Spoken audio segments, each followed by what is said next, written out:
एक समय हमें प्रॉमिस किया गया था यमुना को इस तरह से साफ किया जाएगा कि दिल्ली को बेसिकली लंदन बना दिया जाएगा, लेकिन हमको धोखा दे दिया गया। दिल्ली को लंदन जैसा दिखाने के चक्कर में यमुना में इतना फोम डाल दिया गया जैसा कि ऐसा लगे कि लंदन की तरह दिल्ली में भी बर्फ पड़ी हुई है। अरविंद केजरीवाल का दावा है कि 2025 तक यमुना साफ कर दी जाएगी। पहली बार आए हैं छठ करने यहाँ पर? नहीं, हम लोग 5-6 साल से छठ पूजा करते हैं। हुआ है बदलाव, सफाई हुई है, इतनी अच्छा ही सफाई हुई है, पहले इतनी अच्छी सफाई नहीं थे। हर इलेक्शन में कहा जाता था कि भाई यमुना को पूरी तरह से साफ कर दिया जाएगा। वही यमुना जिसपे छठ पूजा मनाने पर 2021 में अरविंद केजरीवाल जी ने डिवोटीज के ऊपर FIR भी ठोक दिया था। ये किस तरह के कंफ्यूज पर में यमुना पे वोट नहीं मिलेंगे। लास्ट टाइम मैंने किसी को इतना कंफ्यूज तब देखा था जब वो एक बांग्लादेशी का ट्वीट पढ़ रहा था जिसपे लिखा हुआ था कि वी आर 100% टर्किश ब्लड। और अब 2025 में 10 साल तक यमुना को बिल्कुल भी साफ नहीं करने के बाद आम आदमी पार्टी के लीडर्स को यमुना की बहुत चिंता हो रही है। लोग इस बात से परेशान हैं कि यमुना जो है वो पिछले साल के कंपैरिजन में थोड़ी सी और साफ लग रही है। तो जानते हैं यमुना के ऊपर ये मेल्टडाउन्स क्यों हो रहे हैं? क्या यमुना की सफाई हुई है? क्या ये सब प्रोपेगेंडा है? और खासकर आम आदमी पार्टी जिन्होंने पिछले 10 साल से यमुना को वैसे इग्नोर किया है जैसे Rohit Shetty laws of physics को इग्नोर करता है, उनको आज अचानक से यमुना नदी की इतनी चिंता क्यों हो रही है?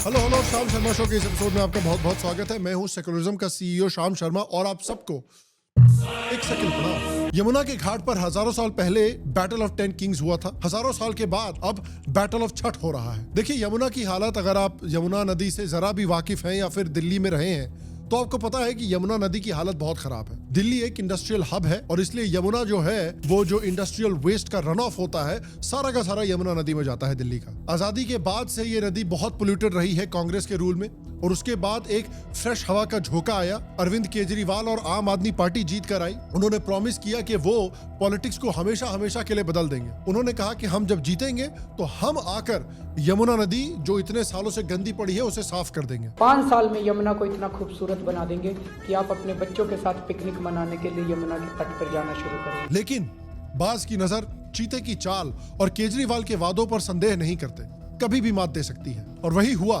केजरीवाल के वादे ने मात दे दिया। फिर 2016 में फिर इन्होंने वादा किया कि हम यमुना को साफ कर देंगे। मैं कहना चाहता हूं कि यमुना को साफ करने के लिए हम पूरी तरह से प्रतिबद्ध हैं। ऑलमोस्ट 7,000 करोड़ का बजट भी एलोकेट किया गया। STP जैसे इंफ्रास्ट्रक्चर को डेवलप करने की बात भी हुई, लेकिन इतने फंड्स एलोकेट होने के बाद भी कोई खास चेंजेस देखने को नहीं मिले। यमुना में hazardous levels of waste spot किए गए और पता चला हमें कि वो हवा का झोंका जो आपने 2015 में फील किया था वो एक्चुअली मूली के पराठे वाला पात था। आज की इस चेंज होती दुनिया में AI एक पावरफुल टूल बन चुका है। AI भारत के लिए एक नया डिफेंस बन सकता है, नया ऑफेंस बन सकता है और सबसे बड़ा survival skill, not just for defence but for careers, businesses and daily life. अगर मैं कहूं कि आप AI को सिर्फ एक वीकेंड में बिना कोडिंग के मास्टर कर सकते हैं और अपने लिए एक नया अर्निंग पाथ क्रिएट कर सकते हैं, डजंट दैट साउंड ग्रेट? इसीलिए मैं आपको इनवाइट करना चाहता हूं एक completely free 2-day AI training programme के लिए जिसका वैल्यू है अराउंड 10,000 रुपए। लेकिन शाम शर्मा शो के सेक्युलर व्यूअर्स के लिए ये सेशन बिल्कुल फ्री है और ये पॉसिबल हुआ है हमारे इस वीडियो के अमेजिंग पार्टनर आउटस्किल के थ्रू। ये कोई नॉर्मल ट्रेनिंग नहीं है, ये दुनिया का सबसे पहला AI फोकस्ड एजुकेशन प्लेटफॉर्म है जिसे टॉप AI इन्वेस्टर्स और पायनियर्स सपोर्ट कर रहे हैं। 16 आवर्स का ये लाइव सेशन सैटरडे और संडे को सुबह 11 बजे से शाम 7 बजे तक होगा। इसका लिंक डिस्क्रिप्शन बॉक्स में और पिन कमेंट में भी आपको अवेलेबल रहेगा। यहाँ पर आपको 20+ पावरफुल AI टूल्स जो आपके टूल किट में ऐड होंगे, prompt engineering for better and faster results, data analysis without coding, AI और एक्सेल के यूज से प्रोफेशनल प्रेजेंटेशंस बनाना, नो कोड टूल्स के थ्रू अपने खुद के AI एप्स और टूल्स बनाना, AI जनरेटेड इमेजेस और वीडियोस जो लिटरली माइंड ब्लोइंग होंगे, पावरफुल AI एजेंट्स डेवलप करना, अपने डेली टास्क्स को ऑटोमेट करना और मैक्सिमम एफिशिएंसी जैसे स्किल्स सीखने को मिलेंगे। और ये तो सिर्फ शुरुआत है यार, अंदर और भी बहुत कुछ है। ये ट्रेनिंग हर किसी के लिए, चाहे आप टेक हो या नॉन टेक जैसे सेल्स, मार्केटिंग, HR, ऑपरेशंस या अपना खुद का बिजनेस चलाते हो। ऑलरेडी 40+ कंट्रीज के प्रोफेशनल्स इस ट्रेनिंग को ज्वाइन कर चुके हैं और उनका रिस्पांस भी बेहतरीन रहा है। इनफैक्ट मैं अपनी पूरी टीम को ये कोर्स करवा रहा हूं और आपको भी स्ट्रांगली रिकमेंड करता हूं कि आप इस चांस को बिल्कुल भी मिस मत कीजिए। बट रिमेंबर, सीटें बहुत जल्दी भर रही हैं और हम ये सेशन लिमिटेड टाइम के लिए ही फ्री दे रहे हैं, तो इसका बेनिफिट लेना जल्दी से जल्दी बिल्कुल भी मत भूलिए।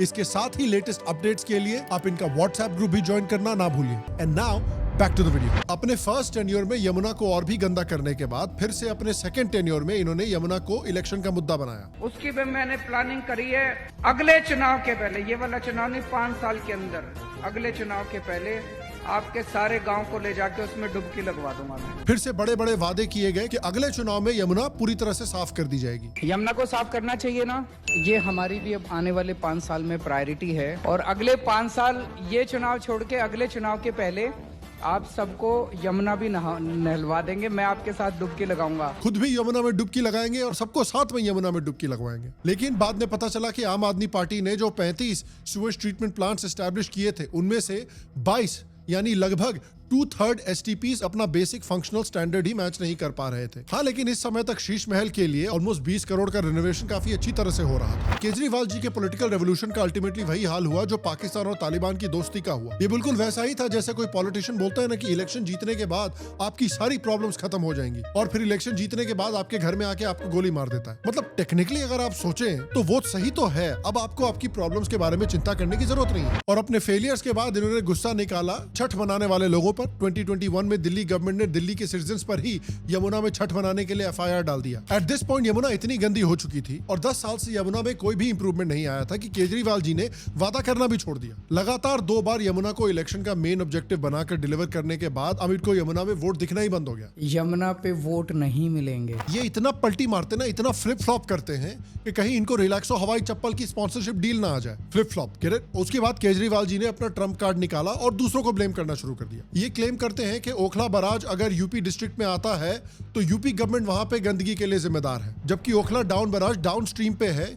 इसका मतलब दिल्ली से पानी ओखला बराज के थ्रू यूपी जाता है, ना कि यूपी से दिल्ली आता है। और दुग्गल साहब के एक्स पापा ने हरियाणा गवर्नमेंट के ऊपर भी एलिगेशन लगाए हैं कि हरियाणा गवर्नमेंट यमुना में डेंजरस पॉइजन एक्सट्रैक्ट कर रही है। भारतीय जनता पार्टी की हरियाणा की सरकार ने दिल्ली में यमुना से आने वाले पानी में जहर मिला के भेज दिया है। बताइए, ये 2015 में पॉलिटिकल रेवोल्यूशन लाने वाले थे और अब यही बंदे हैं जो हर प्रॉब्लम का ब्लेम किसी और के ऊपर डाल रहे हैं। ये बिल्कुल क्रिप्टो ब्रोस की तरह है जो आपको बोलते हैं ना कि भाई 90 दिनों में आपको फाइनेंशियल फ्रीडम मिल जाएगी और फिर डे 91 पे आपको सच में फ्रीडम मिल जाती है आपके फाइनेंसेस से। जब पैसा ही सारा गायब तो चिंता किस बात की। अब देखिए, यमुना का जो 22 किलोमीटर वाला दिल्ली का स्ट्रेच है, जो पूरी रिवर का सिर्फ 2% का लेंथ के बराबर है, लेकिन वो अकेला 80% पोल्यूशन लोड कंट्रीब्यूट करता है यमुना नदी का। इंडिया के सबसे पोल्यूटेड रिवर स्ट्रेचेस में से एक है ये दिल्ली वाला पार्ट। तो केजरीवाल यमुना को साफ नहीं कर पाए और यमुना जी ने ही आपको 2025 में साफ कर दिया। तो फिर अब दिल्ली की जिम्मेदारी आती है बीजेपी की रेखा गुप्ता पर। रेखा गुप्ता ने जीतने के बाद यमुना रिजुविनेशन को टॉप प्रायोरिटी बनाया है। उनके अंडर दिल्ली जल बोर्ड ने 45 पॉइंटर एक्शन प्लान को डेवलप किया है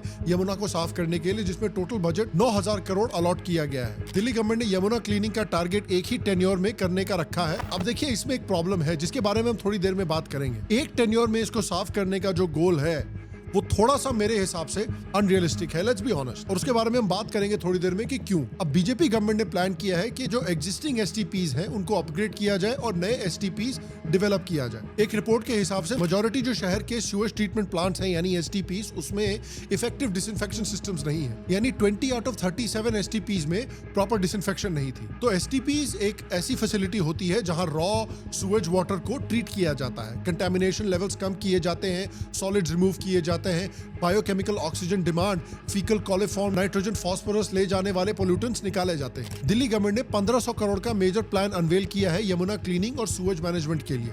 इसमें 40 डिसेंट्रलाइज्ड STPs बनाने का टारगेट है। बजट में एलोकेशन 500 करोड़ और decentralised STPs 250 crore for major drain tapping भी किया गया है। खासकर जो नजफगढ़ जैसा ड्रेन है जो सबसे ज्यादा पोल्यूशन लोड कंट्रीब्यूट करता है यमुना नदी में। रोजाना लगभग 14.1 बिलियन माइक्रोप्लास्टिक पार्टिकल्स रिवर में डिस्चार्ज होते हैं सिर्फ इस ड्रेन से। लगभग 20 लाख मेट्रिक टन सिल्ट की ड्रेन से हटाई गई हैं ताकि वाटर फ्लो इंप्रूव हो और पोल्यूटेंट्स वहां पर अक्यूमुलेट ना करें। यमुना फ्लड प्लेन के अलोंग 1600 हेक्टेयर्स एरिया में टोटल 11 रेस्टोरेशन प्रोजेक्ट्स चल रहे हैं, जिनमें से 3 प्रोजेक्ट्स अक्टूबर 2025 तक पूरी तरह से कंप्लीट भी हो चुके हैं। मशीनरी के लिए भी फंड आए हैं। 40 करोड़ के मॉडर्न मशीन जैसे कि trash skimmers, weed harvesters, dress utilities purchase करने के लिए फॉरेन हाईटेक मशीन्स भी इंपोर्ट हो रही हैं। नमामि गंगे प्रोग्राम के अंदर यमुना रिवर रिजुविनेशन के लिए टोटल 9 प्रोजेक्ट सैंक्शन हुए हैं जो अभी तक कंप्लीट हो भी गए हैं। और ये जो रिजल्ट्स आए हैं वो काफी पब्लिकली अपनी रेपुटेशन रेखा गुप्ता ने स्टेक किया है इसके ऊपर। और 2025 में जो छठ पूजा हुई है उसको अगर आप देखें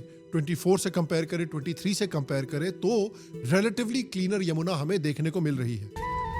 और कई सालों के बाद ऐसा दृश्य देखने को मिल रहा है दिल्ली में दोस्तों। हुआ है बदलाव, सफाई हुई है, इतनी अच्छा ही सफाई हुई है, पहले इतनी अच्छी सफाई नहीं थे। अच्छा, कम से कम इतना तो नहीं लग रहा कि सर्फ एक्सेल में उनकी धुलाई हो रही हो जो छठ मनाने के लिए आए हैं। गवर्नमेंट की तरफ से यमुना के हर घाट में टेंट्स, ड्रिंकिंग वाटर फैसिलिटीज और टॉयलेट्स भी एस्टैब्लिश की गई हैं।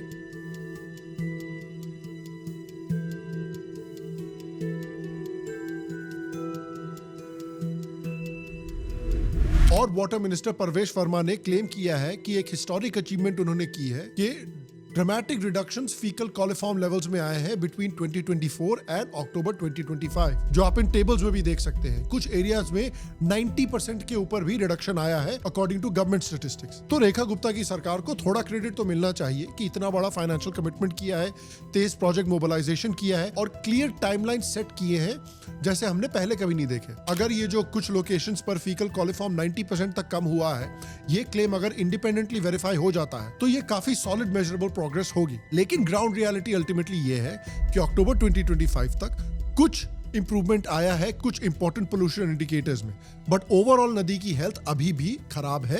कुछ खास बड़ा ट्रांसफॉर्मेशन नहीं आया है।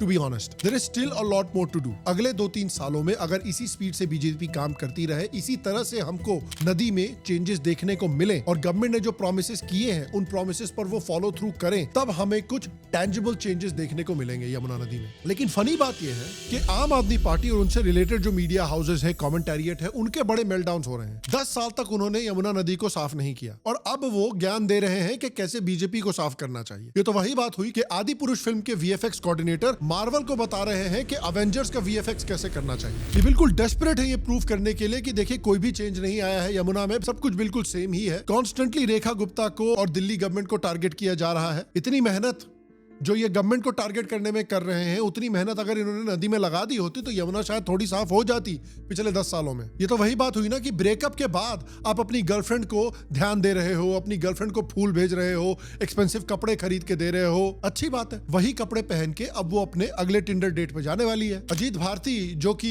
सौरभ भारद्वाज के क्लेम्स को चेक करने के लिए खुद यमुना को इंस्पेक्ट करने के लिए गया हुआ था। अब अजीत भारती कोई बीजेपी फैन तो है नहीं, 24 घंटे वो बीजेपी को गरियाता ही रहता है, तो वो चेक करने गया है। इंडिपेंडेंटली उसने देखा कि भाई थोड़े चेंजेस तो आए हैं, लेकिन इतना भी नहीं सहा गया लोगों से। उसका मजाक उड़ा रहे हैं कि गौमूत्र समझ के पानी पी ले। कार्टूनिस्ट भी अपने बिल से निकल आए हैं यमुना को टारगेट करते हुए। जब विजय की रैली में स्टैम्पीड हुआ था तमिलनाडु में, बंगाल में जो बलात्कार का केस हुआ था, उसके ऊपर इनका कार्टून नहीं बनता, लेकिन पता नहीं कैसे इस समय अपने पिछवाड़े में हाथ डाल के इन्होंने अपना पेन निकाल लिया कार्टून बनाने के लिए। और देखिए पब्लिक भी बता रही है कि किस तरह से वो चेंजेस को नोटिस कर रहे हैं जो वहां पर छठ मनाने के लिए गए हुए थे। भाई ये 4 साल पहले की देखो तस्वीर दिखा रहे हैं, ये इस तरह से हुआ करता था, पर लगभग इस तरह का तो अभी भी दिख रहा है। पर अब कम हो चुका, देखो ज्यादा नहीं है। पहले कितने बुरे भरे होते थे, थोड़ा ज्यादा नहीं, कम है थोड़ा। इतना नहीं था पहले, इतना पहले नहीं, इतना मतलब अभी पहले बहुत था, अभी इतना नहीं है। अच्छा, हाँ। एटलीस्ट विजुअली जो क्लीनलीनेस में गवर्नमेंट ने मेहनत की है उसमें थोड़ा सा रिजल्ट दिख रहा है।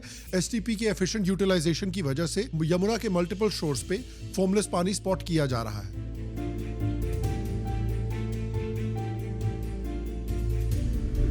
दिल्ली की पॉपुलेशन भी इसको रिकॉग्नाइज कर रही है। दिल्ली में जिस यमुना को लेकर राजनीतिक पार्टियां एक दूसरे को पानी पी पी कर गाली दे रही थी, आज इस यमुना की हम तस्वीर देखेंगे।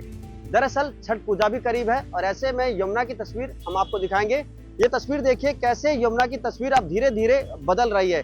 हम लोग वहाँ से आए नहाने। पहली बार आए हैं छठ करने यहाँ पर? नहीं, हम लोग 5-6 साल से छठ पूजा करते हैं। अच्छा, पिछले साल में इस साल में कुछ बदलाव है या ऐसा ही है या कुछ हुआ है बदलाव, सफाई हुई है, इतनी अच्छा ही सफाई हुई है, पहले इतनी अच्छी सफाई नहीं थे। अच्छा, तो जो छोटा सा विजिबल चेंज पिछले 10 सालों में नहीं आ पाया, वो छोटा सा एटलीस्ट विजिबल चेंज पिछले 7-8 महीने में हमें देखने को मिला है और होपफुली आने वाले समय में हमको और फॉर्मलेस छठ पूजा देखने को मिलेगी। लेकिन देखिए ये प्रॉब्लम बहुत बड़ी है और मुझे लगता है कि जो गवर्नमेंट ने अनाउंस किया है कि वो एक टेन्योर के अंदर ही इस नदी को पूरी तरह से साफ कर देंगे। मेरे हिसाब से वो रियलिस्टिक नहीं है, स्मार्ट नहीं है, क्योंकि देखिए यमुना ठीक तरीके से साफ इसलिए नहीं हो पा रही है क्योंकि इसको साफ करने का कोई लॉन्ग टर्म प्लान ही नहीं है। ये सिस्टमैटिक फेलियर है और कोऑर्डिनेशन की प्रॉब्लम है। यहाँ पर बहुत सारी प्रॉब्लम्स है। पहली, फ्रैगमेंटेड इंस्टीट्यूशनल रिस्पॉन्सिबिलिटी की। दिल्ली जल board, DPCC, MCD, DDA, irrigation department, सबके पास थोड़ा थोड़ा काम है लेकिन कोई प्रॉपर कोऑर्डिनेशन नहीं है। दूसरी, इस वजह से लैक ऑफ अकाउंटेबिलिटी हो जाती है। कोई एक एजेंसी या कोई एक ऑफिसर रिस्पॉन्सिबल नहीं होता जब एसटीपीज काम नहीं करते या इंडस्ट्रीज पोल्यूट करती हैं। अनऑथोराइज कॉलोनीज की भी प्रॉब्लम है। पॉलिटिक्स के चक्कर में अनऑथोराइज कॉलोनीज को सीवर नेटवर्क से कनेक्ट नहीं किया जाता और उनका पूरा वेस्ट सीधे ड्रेन्स में जाता है जो फिर नदियों में जाता है। और इसीलिए ये जो अनऑथोराइज झुग्गी झोपड़ियों को हटाया जा रहा है और उनको ऑथोराइज कॉलोनीज में रीसेटल किया जा रहा है, इसका डायरेक्ट इंपैक्ट यमुना के ऊपर पड़ने वाला है। फिर industrial non compliance. 49 industries pollution के लिए पकड़ी गई थी लेकिन उनमें से सिर्फ 9 बंद की गई है 2024 में। और जैसा कि मैंने कहा, सबसे इंपॉर्टेंट बात यह है कि रिवर क्लीनिंग 10 से 15 साल का प्रोसेस है, लेकिन पॉलिटिशियंस जो है वो हमेशा इलेक्शन मोड में रहते हैं। उनको 5 साल के अंदर अंदर रिजल्ट चाहिए, इसलिए वो कभी भी कोई लॉन्ग टर्म प्लान नहीं बना पाते। तो जेन्युइन क्लीन यमुना के लिए क्या करना चाहिए? इसके लिए भी कई स्टेप्स हैं, जैसे कि सुवेज ट्रीटमेंट का गैप बंद करना है। 100% सुवेज ट्रीटमेंट कैपेसिटी अचीव करनी पड़ेगी। अनऑथराइज्ड कॉलोनीज और विलेजेस को सुवर नेटवर्क से कनेक्ट करना पड़ेगा। 37 एसटीपीज को फुल कैपेसिटी पे और डिस्चार्ज नॉर्म्स के हिसाब से चलाना पड़ेगा। दूसरा, ड्रेन इंटरसेप्शन और मैनेजमेंट। 22 से 27 मेजर ड्रेन आउटफॉल्स पर एसटीपी लगानी जरूरी है। ड्रेन वाटर क्वालिटी का रेगुलर मॉनिटरिंग और एनफोर्समेंट करना जरूरी है। नॉन कंप्लायंट इंडस्ट्रीज के खिलाफ स्ट्रिक्ट पेनल्टीज लगानी जरूरी है। इंडस्ट्रियल एफ्लुएंट्स के लिए mandatory pre treatment systems develop करने जरूरी है।